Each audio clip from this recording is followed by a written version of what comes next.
3 days before Thanksgiving, my son called and said 11 words that I will never forget for as long as I live.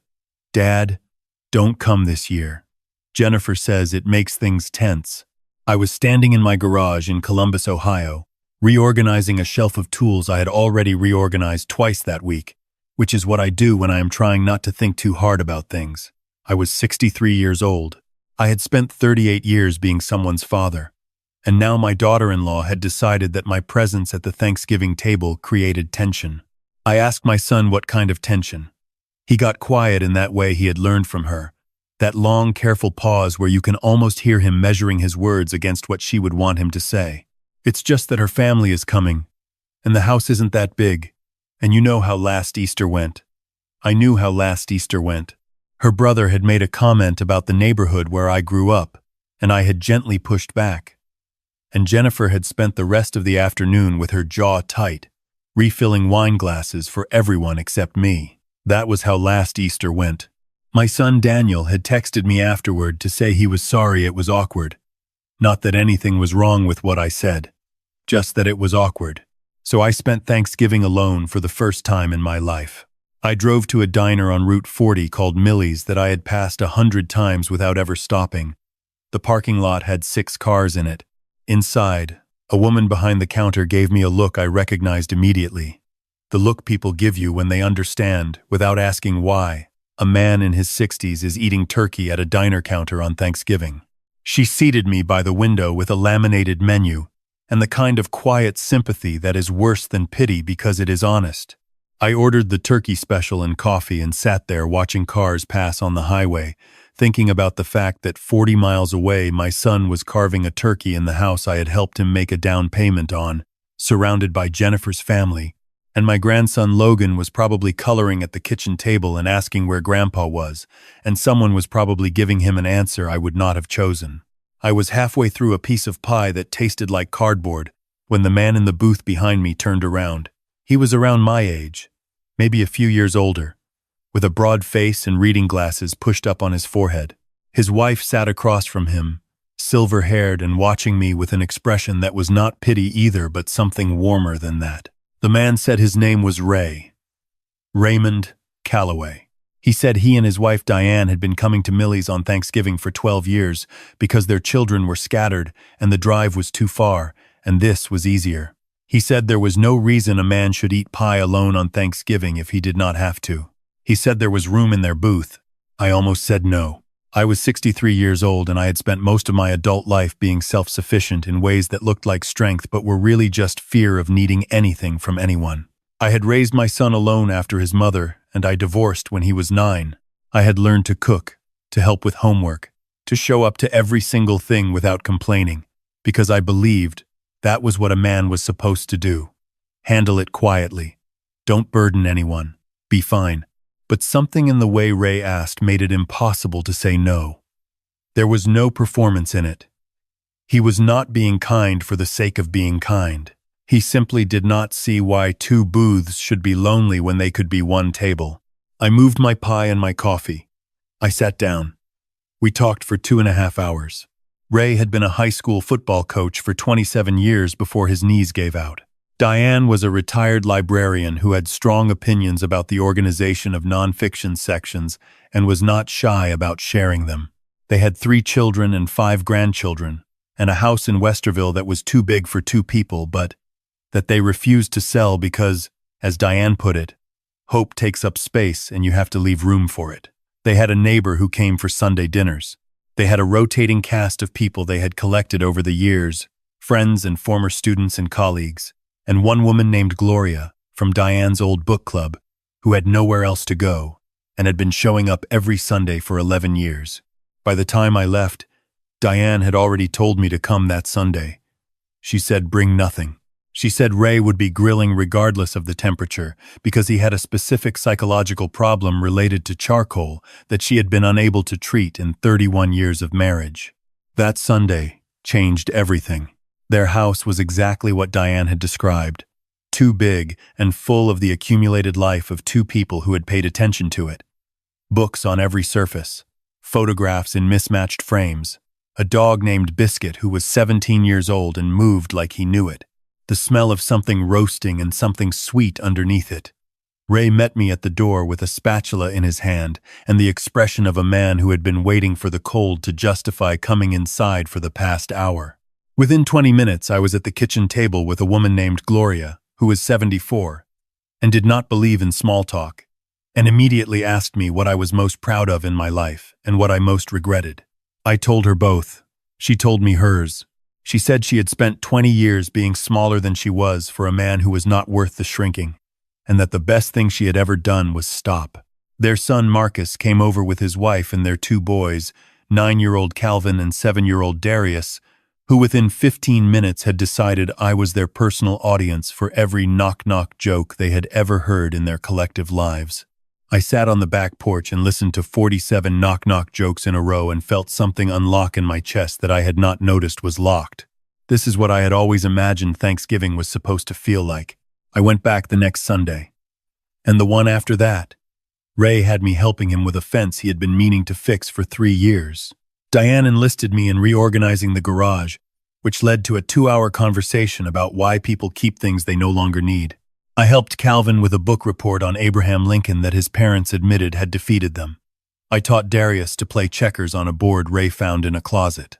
I showed up every Sunday and no one asked me to, and no one made me feel like I was taking up too much space.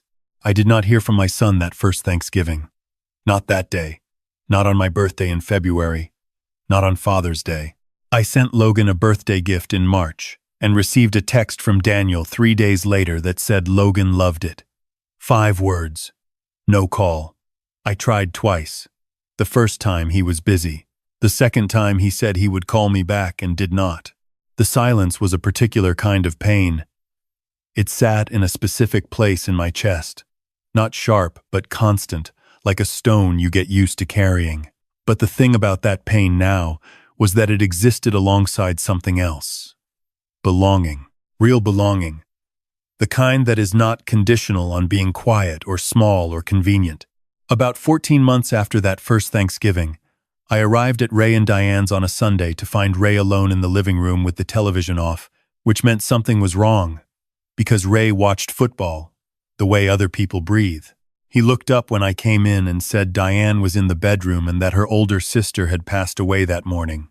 I went to the kitchen and made coffee and brought it to him and sat down.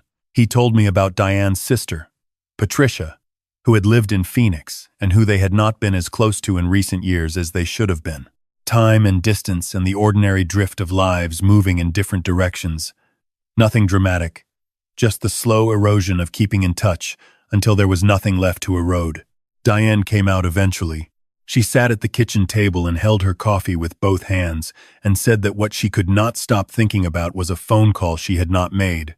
A specific phone call from 4 years ago that she had meant to make on a Tuesday and had not made. And then it was Wednesday. And then it was not that week. And then Patricia had said something unkind at Christmas. And then the phone call became one of those things that sits in a drawer, getting harder to pick up. She looked at me directly the way Diane always looked at people, without softening it. She said that whatever was between me and my son, I should not let it become a phone call in a drawer. She said I should reach out. She said I should be the one to do it, even if it was not my fault. Because being right and being at peace are different things, and one of them matters when you are sitting at a kitchen table talking about what you should have done. I thought about what she said for weeks. I drove past a phone store once and thought about upgrading just so I would have a reason to call Daniel and tell him about it. I sent Logan a book for school. I thought about calling on Daniel's birthday in October and talked myself out of it. Then, about 2 years after that Thanksgiving alone at Millie's, my phone rang on a Wednesday night. It was Daniel. His voice was different, thin and careful, the way people sound when they have been practicing what they are going to say for a long time. He said things had been hard financially. He said his company had restructured, and his position had been changed, and the income wasn't what it was, and Jennifer's income alone wasn't covering what they owed. He said they had a second mortgage and some credit card debt that had gotten away from them. He said if I could co-sign on a consolidation loan, just co-sign, not even pay anything, just let them use my credit score, it would make everything manageable. I listened to all of it. I waited. I kept waiting because I thought there was more coming. Some acknowledgement of the year and a half of silence. Some recognition that the last time we had really spoken, he had told me not to come to Thanksgiving because I made things tense. I waited for something that would let me know he remembered I was a person and not just a resource. The something did not come. So I asked him, quietly, when the last time was that he had called to ask how I was, not to ask me for anything, just to ask how I was. There was a long silence on the line. I told him I had been trying to remember. I said I thought it might have been the Easter before last, and that conversation was mostly about whether Logan's new school had good test scores. I said I was not sure that counted. He told me I was being unfair. He said I knew how it was with Jennifer and her family, and I knew things were complicated, and that it was not as simple as I made it sound. I told him I understood that it was not simple. I told him I also understood that I had been someone who co-signed a loan for his first apartment, who drove 17 hours round trip when he had a bad breakup in his 20s, who showed up every single time for 38 years, and that I had not heard his voice in nearly 2 years, and the first time I did hear it, he needed something. He said, if I really loved him, I would help him. That sentence hit me in a way I had not expected because of how familiar it sounded.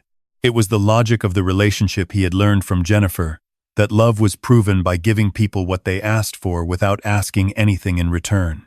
That love was a performance of helpfulness, not a connection between two people. I told him I could not co-sign the loan. I told him it was not about the money. I told him that doing it would not fix what was actually broken between us, and that fixing what was actually broken was the thing I actually wanted, more than I wanted to protect my credit score, or prove a point, or win an argument. He told me that Jennifer had always said I was selfish underneath the nice guy exterior. He said she had been right. He said he would not be calling again. He did not call again. I drove to Ray and Diane's that same night without thinking about it. Diane opened the door, looked at my face, and said, "Come sit down." Ray turned off the football game. I told them everything. The loan, the silence before it, Daniel's last words, the phone, clicking off. They listened the way they always listened, completely, without filling the space with opinions before I was finished. Diane said that I had done the right thing.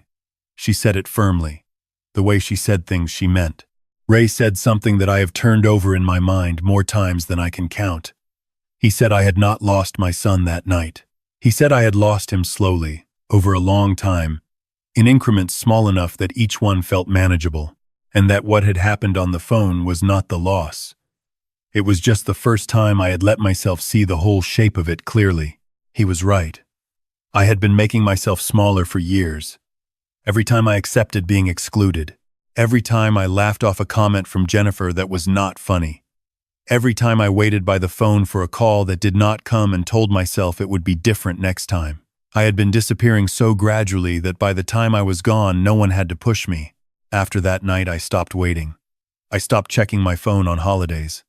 I sent Logan birthday gifts every year and did not expect acknowledgement.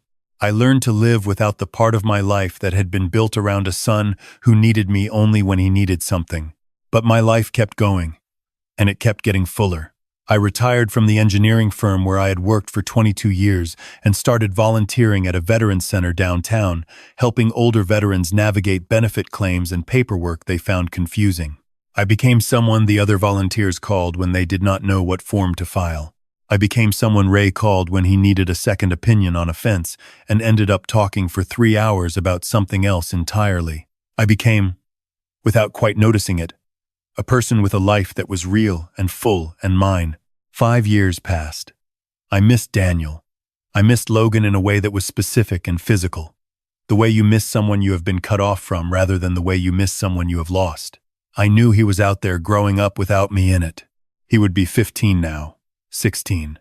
He would not know how to play checkers because I had only taught him the beginning before we were cut off. I learned about their lives the way you learn about strangers, in fragments. A mutual friend mentioned once that they had moved to a bigger house in Dublin. I saw a photo of Logan in a soccer uniform on the account of someone who had tagged Daniel, and I made myself put the phone down. Life continued with me carefully subtracted from it. Then my phone rang on a Friday afternoon in April. I was at the Veterans Center helping a 71-year-old man named Howard figure out a form he had been avoiding for 6 months when the call came from a number I did not recognize. I stepped outside. The voice on the other end was a woman, professional and careful. She said she was a nurse at Ohio Health Riverside. She said my son, Daniel Walker, had been admitted. She said his emergency contact information listed me. She said there had been an incident. It was not an accident. That was the thing I had to understand slowly, driving to the hospital with my hands tight on the wheel. It was not a car accident or a fall. Daniel had been found by a neighbor. His blood pressure had spiked to a level that had caused a cardiac event at 41 years old. Stress, the doctor told me later. Prolonged, untreated, serious stress. Jennifer was not at the hospital when I arrived. I found this out from Logan, who was sitting in the waiting room alone with a duffel bag at his feet that looked like someone had packed it in a hurry. He was 15 now, tall and quiet with eyes that tracked everything in a room the way his father's used to. He looked at me the way you look at someone you know you should recognize but cannot quite place. I sat down next to him and did not fill the space with explanations. I said I was here and I was not going anywhere. He said his mother had gone to her parents' house 2 weeks ago and that she and his father had been fighting since January and that he did not know where she was right now. He said it the way teenagers say the things that are breaking them, very flatly, as if the flatness is a container that is just barely holding. I said okay. I said I was here. I said that was all that mattered right now. I called Ray from the hallway. He said he and Diane would be there in 20 minutes. I told him he did not need to do that. He made a sound that was not quite a laugh and said, "Thomas, you have been coming to our house every Sunday for 6 years, and you still say we do not need to show up. When are you going to understand that this is what people do for each other?" They arrived in 19 minutes. Diane took one look at Logan and found him something to eat. Ray sat with me. We did not say much. He put his hand on my shoulder at one point, and I was grateful for it more than I knew how to say. Daniel was stable. He would need medication, lifestyle changes, monitoring. He was going to be all right, in the physical sense of the word. The other senses would take longer. Jennifer filed for separation 3 weeks after he was discharged. I learned this from Daniel himself, who called me from the hospital before he was released to tell me that she had moved out fully while he was there. He said it quietly, without drama, the way people say things they have known were coming for a long time and are almost relieved to finally have arrived. He said he was sorry. He said it the way someone says it when they have been rehearsing it and are still not sure it is enough. He said he knew what he had done, or what he had allowed to happen, which was a more precise way to put it. He said Jennifer had not hidden the fact that she did not like me, and he had let that be the shape of things because it was easier than fighting for something she did not value. He said he had been choosing easy over right for so long that he had forgotten they were different things. I told him I knew. I told him I was not angry, which was true, or it was true enough. The anger had burned off over 5 years, and what was left was something more like grief. And underneath the grief, something more like love, the stubborn kind that does not require being deserved. I went to his house that afternoon. It was a large house in Dublin, the kind with a 3-car garage and a lawn that looked like someone else took care of it. Inside, it looked like a place that had been lived in by people who were trying very hard and not quite managing. I helped him organize what needed organizing. I stayed for dinner, which was frozen pasta that Logan made with the serious attention of a kid who had been cooking for himself for a while. After dinner, Logan showed me a drawing he had been working on, a detailed pencil sketch of a falcon in flight that was honestly remarkable. I told him so, and he looked at the table and said thanks in the way teenagers do when they are more pleased than they want to let on. 3 weeks later, on a Sunday, I brought Daniel and Logan to Ray and Diane's for dinner. I had been more nervous about this than anything in recent memory. I did not know if the two halves of my life could fit together. I did not know if Ray and Diane would be warm to the son who had kept me at arm's length for 7 years. I did not know if Daniel would see, walking into that house, what it had taken me to build something here in his absence. Diane answered the door before we knocked. She looked at Daniel the way she looked at everything, directly and without performance. She said she was glad he came. She said she had heard a great deal about him over the years, and that all of it had been said with love, which she wanted him to know. Daniel looked at the floor for a moment the way I had seen him look at the floor when he was 12 and had done something he regretted. He said thank you. He said he appreciated that more than she knew. Logan was adopted immediately. Calvin and Darius, now 15 and 13, took one look at the falcon drawing Logan had in his jacket pocket because he carried it everywhere, and within 10 minutes, all three of them were at the kitchen table with pencils and paper. Ray put Logan to work, immediately helping carry things from the kitchen, which was Ray's way of saying you belong here without having to say it. The dinner was crowded and loud and overlapping in that way that good dinners are. Daniel sat next to me, and at some point during the meal, he reached over and put his hand on my arm for a second. The way you do when you do not have the words but want to put something in the space where the words should be. On the drive home, Logan fell asleep in the back seat. Daniel was quiet for a long time, watching the highway. Then he said that he understood something now that he had not understood before. He said he understood why I had kept showing up there every Sunday. He said that walking into that house, he had felt something he had not felt in years, maybe ever. The specific feeling of people who wanted you there without needing you to be anything other than what you were. He said Jennifer had spent years telling him that his father was difficult, was selfish, was too much, and he had believed her because she said it with such certainty. But walking into that house and watching me with those people, he said, he finally understood that difficult and too much were her words for a man she could not control. I did not say anything for a while. Then I said that I was glad he was here. I said that was enough for right now. He nodded. Logan shifted in the back seat and made a small sound in his sleep. Daniel found an apartment in Clintonville, closer to the city, closer to me. 10 minutes from Ray and Diane's. Logan started at a new school and joined the art club within the first month. The divorce was finalized in September. Long and expensive and exhausting in the way these things are.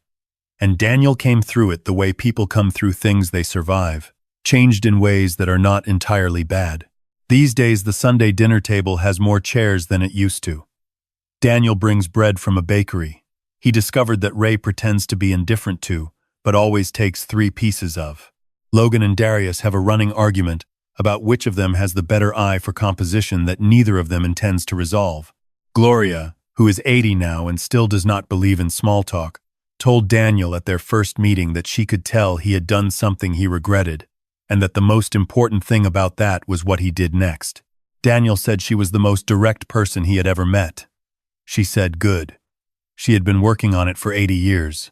Last Thanksgiving, 7 years after I sat alone at a diner counter on Route 40, I stood in Ray and Diane's backyard in November cold, watching 3 generations of people who had no single reason to be in the same yard, except that they had all, at some point, chosen to show up for each other. Logan was showing Calvin something on his phone. Ray was at the grill despite the temperature, which remained his specific psychological problem. Diane was in the kitchen doorway, watching all of it with the expression she wore when things were as they should be. Daniel found me standing there and handed me a coffee. He did not say anything at first. We stood together for a moment watching the yard. Then he said, "I'm sorry it took me so long to see it." I said, "You're here now." He said, "Yeah, I am." I thought about everything it had taken to get to that yard on that cold November afternoon. The phone call that uninvited me from Thanksgiving. The diner counter and the cardboard pie. Ray turning around in a booth because he did not see why 2 tables should be lonely when they could be one. The years of Sundays. The Margaret conversation in the kitchen. The loan I refused. The 5 years of silence. The cardiac event in April in the hospital waiting room and Logan's duffel bag packed by someone who was not coming back. All of it brought me here. To this yard. To this coffee. To this moment with my son standing beside me. Both of us watching something real. I put my hand on his shoulder. He put his hand over mine. Ray called out from the grill that the turkey was almost ready, and that he needed someone to bring him the thermometer because Diane had hidden it and was calling it love, but he was calling it sabotage, and Diane said from the doorway that she was calling it 7 Thanksgivings of turkey that was too dry, and she was calling it problem-solving. And Logan laughed from across the yard at both of them, and Daniel laughed, and I laughed. And Biscuit the dog had been replaced 2 years ago by a puppy named Biscuit II, who was running in circles for no reason. and the yard was full of noise and cold air and the smell of something cooking. If you are watching this, and you are carrying something heavy right now, something that feels like family but is hurting you, I want you to tell you something I had to learn the slow way.